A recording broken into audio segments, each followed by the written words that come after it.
이 새벽에 하나님께서 저와 여러분에게 주시는 말씀 누가복음 23장 44절에서 56절까지의 말씀입니다. 제가 받들어 봉독하겠습니다. 이것은 하나님의 말씀입니다.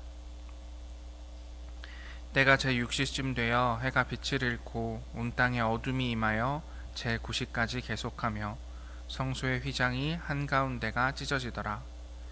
예수께서 큰 소리로 불러 이르시되 아버지여 내 영혼을 아버지 손에 부탁하나이다 하고 이 말씀을 하신 후 숨지시니라. 백부장이 그 된 일을 보고 하나님께 영광을 돌려 이르되 이 사람은 정녕 의인이었도다 하고, 이를 구경하러 모인 무리도 그 된 일을 보고 다 가슴을 치며 돌아가고, 예수를 아는 자들과 갈릴리로부터 따라온 여자들도 다 멀리 서서 이 일을 보니라. 공회의원으로 선하고 의로운 요셉이라 하는 사람이 있으니 그들의 결의와 행사에 찬성하지 아니한 자라. 그는 유대인의 동네 아리마대 사람이요 하나님의 나라를 기다리는 자라. 그가 빌라도에게 가서 예수의 시체를 달라 하여 이를 내려 세마포로 싸고 아직 사람을 장사한 일이 없는 바위의 판 무덤에 넣어두니, 이날은 준비일이요 안식일이 거의 되었더라. 갈릴리에서 예수와 함께 온 여자들이 뒤를 따라 그 무덤과 그의 시체를 어떻게 두었는지를 보고 돌아가 향품과 향유를 준비하더라. 아멘.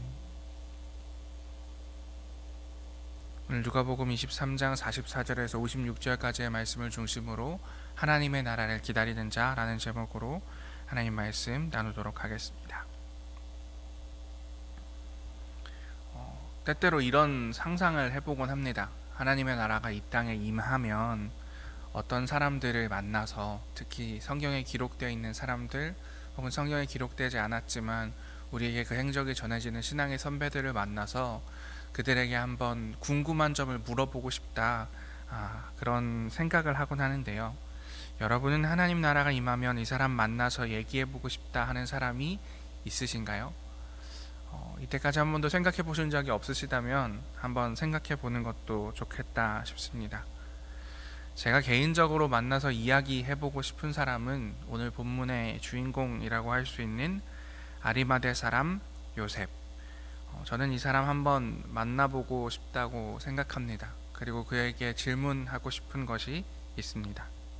대체 어떤 사람이길래 이를 만나고 싶은지 지금부터 함께 아리마대 사람 요셉에 대해서 살펴보도록 하겠습니다.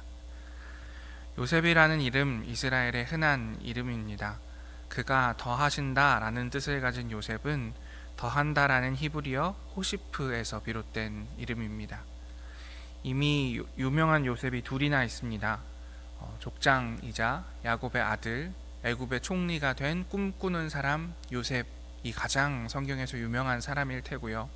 그리고 그에 못지않게 예수님의 아버지 목수였던 요셉 또한 잘 알려진 인물입니다.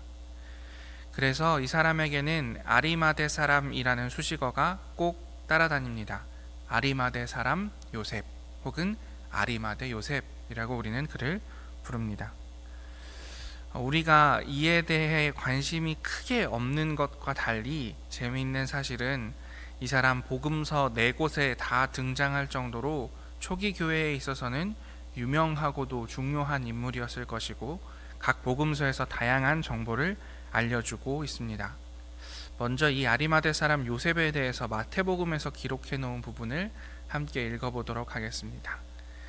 저물었을 때에 아리마대의 부자 요셉이라 하는 사람이 왔으니 그도 예수의 제자라. 아멘. 그에게 붙은 첫 번째 수식어, 그는 부자라고 말합니다. 성경에 부자라고 표현된 사람이 몇 사람 있는데요. 보아스 혹은 부자 청년 같은 사람이 그런 사람들입니다. 그는 부유한 사람이었던 것 같습니다. 그런데 그는 예수님의 제자라고 말하고 있습니다. 생각해보면 이 말이 좀 이상합니다. 이 사람 나와서 예수님을 위해 무언가를 한 사람인데 그러면 당연히 예수님의 제자일 텐데, 마태복음을 기록하고 있는 마태 공동체는 굳이 이 사람을 부자이자 예수님의 제자였다라고 표현하고 있습니다. 왜 그랬을까요? 그 이유를 오늘 본문이었던 누가복음 23장 50절에 요셉에 대한 서술에서 알 수가 있습니다. 23장 50절도 함께 읽어보겠습니다. 공회의원으로 선하고 의로운 요셉이라 하는 사람이 있으니 아멘. 누가 공동체는 이 사람은 공회의원이라고 말하고 있습니다.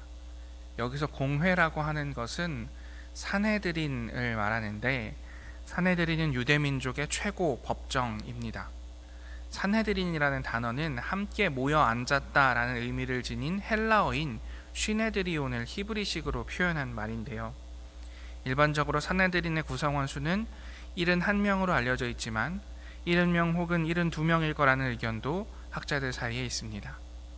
산헤드린의 구성원은 대제사장들, 장로들, 서기관들 중에서 선출되었습니다. 이 산헤드린 공의원을 선출하는 일은 유대인들에게 매우 신중하고도 중요한 일이었습니다. 그래서 산헤드린의 공회원이 되었다라는 것은 육체적으로 도덕적으로 흠이 없고 법률과 과학, 언어에 능통한 사람이라는 것을 뜻했습니다. 그리고 각 가정의 아버지여야지만 공의원이 될 수 있었습니다. 그들은 자신이 속한 지역에서 이미 재판관으로 있어야 했고, 절기나 필요한 때면 예루살렘 성전에 있는 산헤드린에 올라가야 했습니다.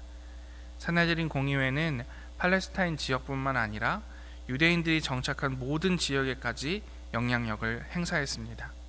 그들은 교회법을 위반한 사건들에 대해서 재판할 수 있었고, 벌금형이나 심지어는 사형까지 언도할 수 있었습니다.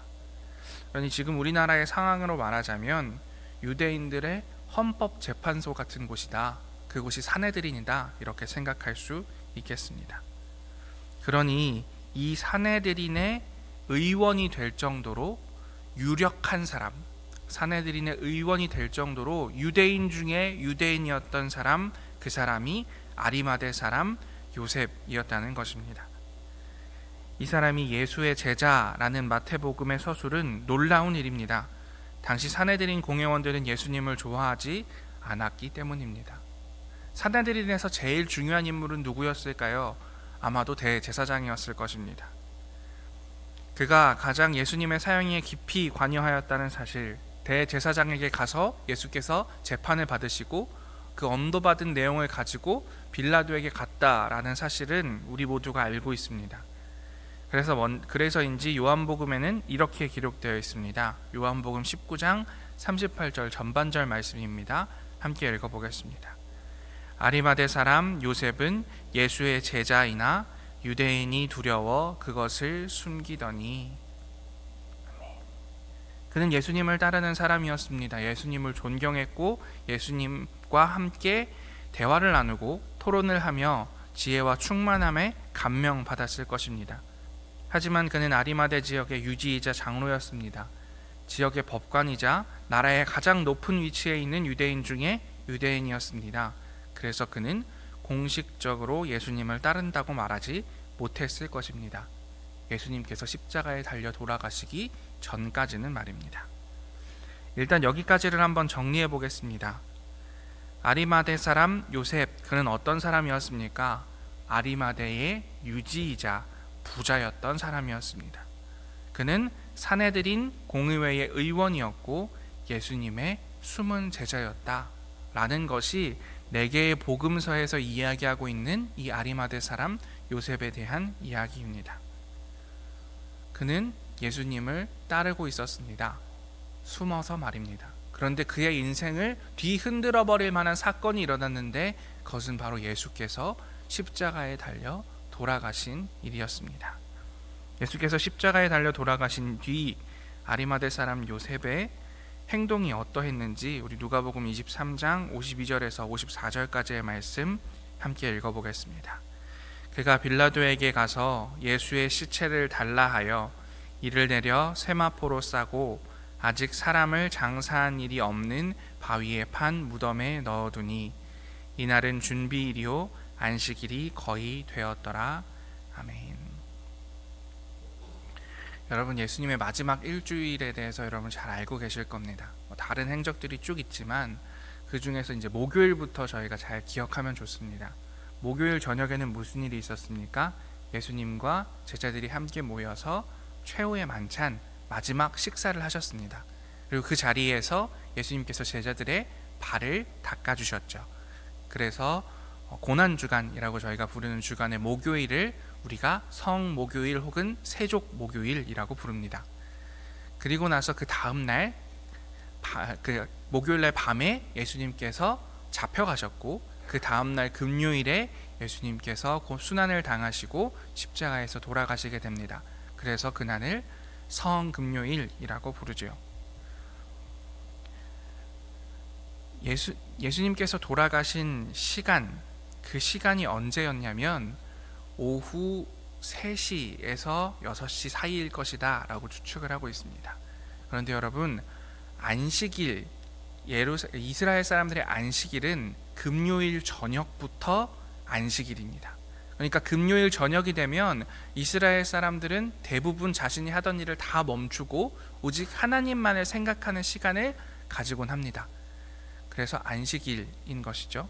그래서 이렇게 이야기하는 것입니다. 54절에 이날은 준비일이요 안식일이 거의 되었더라. 예수님께서 돌아가셨을 때 안식일이 오기까지 얼마 안 된 시간이 남았다는 것입니다. 예수께서 십자가에서 숨을 거두신 뒤에 아리마대 사람 요셉은 숨어있던 곳에서 더 이상 견디지 못하고 빛 가운데로 나아옵니다. 그는 고위공직자였기 때문에 아마도 빌라도와 안면이 있었을 겁니다.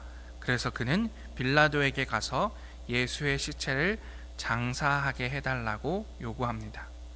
이 요구는 사실 굉장히 당돌한 요구입니다. 십자가형은 정치적인 형벌이었기 때문에 그 시신을 일부러 걸어 두었습니다. 그러면 아마도 죽은 시신이 나무에 매달려 있으니 새들이 와서 시체를 쪼아 먹었을 것입니다. 그렇게 반역자의 말로를 백성들에게 전시하고 나면 그 시체를 범죄자들의 시체를 던져두는 구덩이에 던져버렸습니다. 이 반역자는 이렇게 죽게 된다 라고 사람들에게 전시한 뒤에 장례도 치르지 못하도록 구덩이에 넣어버리는 것, 그것이 반역자에 대한 마지막 벌, 십자가형의 마무리였던 것입니다. 그러나 예수의 시신이 그런 일을 당하는 것을 견딜 수 없었던 요셉은 자신의 힘과 재물을 가지고 예수님의 시신을 가지고 장례 절차에 들어갑니다. 금요일 저녁 일몰과 함께 안식일이 시작됩니다. 예수님께서 십자가에 달리신 것이 안식일 예비일인 금요일 오전 9시였고 오후 3시에 운명하였으니 안식일은 금요일 오후 6시, 예수님께서 돌아가시고 나서 안식일이 시작되어 예수님의 시신에 손을 댈 수 없게 되는 때가 3시간밖에 되지 않았습니다. 이 상황에서 아리마대 요셉은 신속하게 움직였습니다. 예수님의 죽음을 확인한 후에 언덕을 내려와 빌라도 총독이 머물고 있던 관저로 달려가고 다시 필요한 물품과 사람들을 불러 모아서 언덕을 올라 예수님의 시신을 수습하고 다시 동산 자신의 무덤으로 옮겨 장사 지내기까지 3시간은 결코 넉넉한 시간이 아니었습니다. 그는 젊은 사람도 아니었습니다. 뿐만 아니라 채통을 지켜야 하는 존귀한 공회원이었습니다. 그러니 그의 분주한 움직임을 예루살렘의 모든 사람들이 다 주목해서 보고 있었을 것입니다. 누구나 알아볼 수 있는 장로의 거룩한 옷을 입은 나이든 유명한 의원이 예수의 죽음을 보고 엉엉 울며 헐레벌떡 언덕을 오르내리는 것, 예수의 시신을 내리느라 그 흰 옷에 피가 튀는 줄도 모르고 그의 시신을 안고 동분서주하는 모습. 그는 아랑곳하지 않고 재빨리 움직였습니다. 그는 어떻게 그리고 왜 그렇게 할 수 있었던 것일까요? 이제까지 숨겨왔던 것이 이 한 사건으로 인해 아무 소용이 없게 되었습니다. 이제 꼼짝없이 그는 예수의 제자라는 이야기를 들을 수밖에 없게 되었습니다. 마가복음과 누가복음에서 요셉에 대해서 공통적으로 묘사하는 말이 있습니다. 무엇입니까? 그는 하나님의 나라를 기다리는 자라는 표현입니다. 그가 어떻게 그렇게 할 수 있었을까요? 그가 어떻게 자신이 이때까지 가지고 있던 모든 권력과 부를 포기하고 나는 예수를 믿는다는 사실을 사람들 앞에 드러낼 수 있었을까요? 그것은 그가 하나님의 나라를 기다리는 자였기 때문이다 라고 생각합니다. 이스라엘 사람들이라면 사실 누구나 하나님의 나라를 기다렸습니다. 메시아를 기다렸습니다. 그런데 아리마대 사람 요셉이 특별히 그가 하나님의 나라를 기다리는 자라는 말을 들은 이유는 그가 기다리는 하나님의 나라, 그가 기대하던 하나님의 나라가 예수가 꿈꾸던 하나님의 나라와 일치했기 때문입니다. 그가 꿈꾸던 하나님의 나라가 예수가 꿈꾸던 하나님의 나라와 맞닿아 있었기 때문에 성경은 그를 하나님의 나라를 기다리는 자라고 이야기하고 있다라는 것입니다. 그리고 그가 평소에 하나님의 나라를 기다리는 자, 그래서 예수 그리스도께서 어떤 생각을 하시고 예수께서 이루고자 하시는 하나님의 나라가 어떤 나라인지에 대한 깊은 이해가 있었기 때문에 그는 예수께서 돌아가셨을 때에, 예수께서 죽으셨을 때에, 예수께서 그 거룩한 소명을 위해 잠시 뒤로 물러나셨을 그때에 용기 있게 나서서 그의 시신을 장사하고자 할 수 있었다라는 것입니다. 제가 아리마대 사람 요셉을 만나고 싶은 이유는 이것 때문입니다. 그가 부자여서도 아니고 그가 높은 의회 의원이어서도 아닙니다. 그에게 묻고 싶은 것은 그것입니다. 당신은 어떻게 예수님의 하나님 나라를 꿈꿀 수 있었습니까? 그리고 그 예수님의 나라를 꿈꾸는 것에서 머무르지 아니하고 어떻게 당신은 용기 있는 삶을 살 수 있었습니까? 저는 우리가 이 문제를 생각해 보았으면 좋겠습니다. 내가 원하는 하나님의 나라가 예수 그리스도의 하나님의 나라일까? 우리 모두는 각자가 꿈꾸는 천국이 있을 것입니다. 모두 각자가 원하는 하나님의 복이 있을 것입니다. 그런데 그 복이 예수께서 우리에게 주고자 하시는, 예수께서 이 땅에서 십자가를 통해서 이루고자 하시는 그 하나님의 나라인가 깊이 고민해 보았으면 좋겠습니다. 그것이 십자가의 길을 묵상하는 이 사순절에 우리에게 주어진 내용이 아닐까라고 생각해 봅니다. 아리마대 사람 요셉, 하나님의 나라를 고대하던 사람. 이런 호칭과 칭호가 우리들의 삶을 통해서도, 우리들의 인생을 통해서도 드러날 수 있게 되기를 간절히 기도하겠습니다. 함께 기도합시다. 하나님, 오늘 아리마대 사람 요셉의 이야기를 통해서 우리에게 하나님의 나라에 대해서 들려주시니 감사합니다. 그는 그럴 수 없는 사람이었음에도 불구하고 자신을 예수 그리스도의 제자라고 드러내게 됩니다. 그에게 하나님의 나라를 기다리는 마음이 있었기 때문입니다. 그리고 그 마음이 예수 그리스도의 하나님 나라에 닿아 있었기 때문입니다. 오늘 우리의 삶을 돌아보게 하여 주시옵소서. 우리가 기다리는 하나님의 나라, 우리가 살고자 하는 신앙의 삶의 여정이 예수 그리스도의 삶의 여정과 닮아 있는지, 혹시나 우리가 하나님과 예수 그리스도를 이용하며 나만의 하나님 나라를 꿈꾸고 있지는 않은지 고민하여 보는 귀한 사순절 기간 될 수 있도록 인도하여 주시옵소서. 모든 말씀 예수님 이름으로 기도합니다. 아멘.